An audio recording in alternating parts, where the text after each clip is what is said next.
আগতে গাঁৱৰ ঘৰলৈ যদি কোনোবা এজন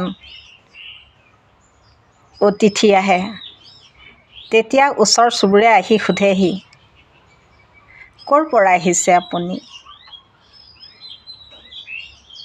নতুবা যি ঘৰলৈ আহিছে সেই ঘৰখনক সুধিব, কোন হয় আপোনালোকৰ? কেইদিনমান থাকিবনে? কি কৰে? ইত্যাদি ইত্যাদি। তেতিয়া কি হৈছিল জানে? যদি মনত কিবা বেয়া ভাৱ লৈও আহিছে, তেওঁ সিমানতেই সেই বেয়া ভাৱখিনি সমাপ্তি কৰিবলৈ বাধ্য হয়। নতুবা গৃহস্থইও তেওঁৰ বিষয়ে একো লুকুৱাব নোৱাৰা হয়। কিমান ভাল আছিল আগতে, নহয়নে?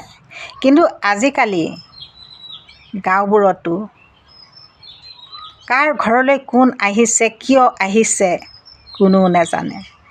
তেতিয়ালৈকে নাজানে যেতিয়ালৈকে এটা দুৰ্ঘটনা তাত ঘটিত নহয়। কোনটো ভাল আছিল, আগৰটো নে পাছৰটো?